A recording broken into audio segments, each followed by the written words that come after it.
I seem to have a hard time standing up for myself when I get into situations where the person either has anger or there's tension involved.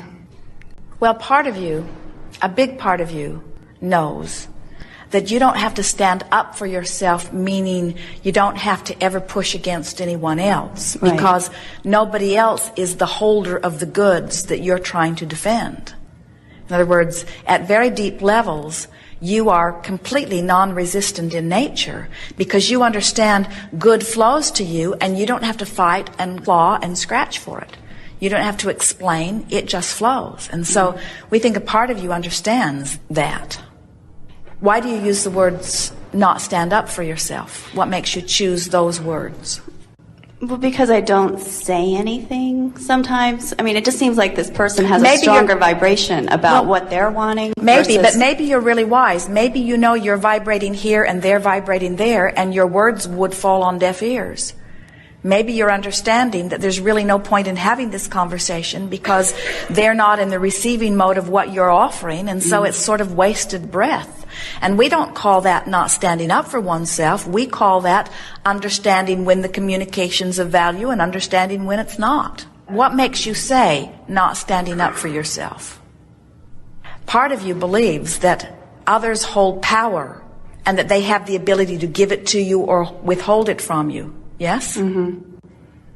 And we want you to understand that nobody outside of you can bestow power to you or withhold power from you. It is all your doing. Yeah, but I just want to be able to just react differently. Well, give us an example. Well, I went to dinner a couple weeks ago with someone, and it came to the point of dessert, and he, said, well, just get whatever you want. And the waiter had suggested something, but it was like this chocolate thing, and he said it would take like maybe 15 minutes to make.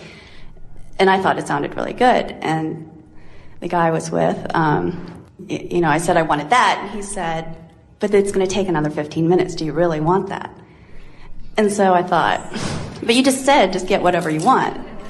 And so I ended up getting it, just to kind of like spite him a little bit. And it was, and he ended up loving it anyway. But the point was, it's not like I wanted to argue with him, but I just wanted to feel okay with my decision versus what he thought I should be doing. Well, if we were standing in your physical shoes, we would play that scenario out in our mind, and we would think about what actually happened.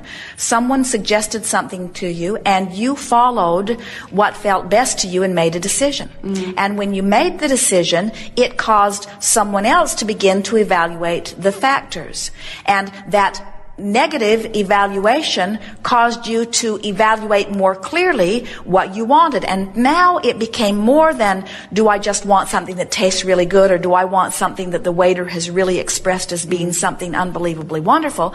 But now also I want to add to that my expression of my autonomy, my expression of my being able to get what I'm wanting. So we think you stood up for yourself. We think you stuck to your guns. There was a little resistance within it that you would have felt a lot better without. You could have used humor and played with it and whatever. But anyway, we think you did stick up for yourself, and you did stick to your guns, and you did get what you wanted to get. And then what happened? He loved it. In other words, it was worth the wait. It was worth waiting for.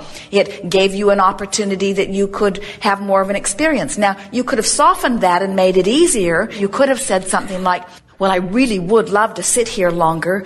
I'm having such a wonderful time, and it would give us an excuse to sit and interact with one another longer and stretch this delicious evening out even more. And if it's all right with you, I would really like to do that. In other words, you can find ways, and the more experience you have and the more things go your way, the more you discover how to make things go your way. Kate, who is not 3 yet, has learned that all she has to do is stand around the corner and look at Jerry, and her eyes say, come and play with me. And he goes. In other words, and then she will say, again? Again? No complaining, no whining, just expectation again. It just makes them want, there's nothing that they would not do. In other words, she could just say again, and they would still be there. When you are in that environment where you are tuned in with source energy and you are expecting good things to happen to you, everybody around you who's anywhere near that vibrational wavelength wants to play with you in order to give you what you want. And sometimes, and we think this is probably something that happens often with you, because you are used to things going your way, and there are a lot of people who come around you who are not necessarily used to things going their way. And when somebody who wants things to go their way witnesses somebody who gets things going their way, which amplifies their awareness that things don't always go their way, sometimes they like to put their foot in the way to keep things from going your way. But they still went your way, didn't they?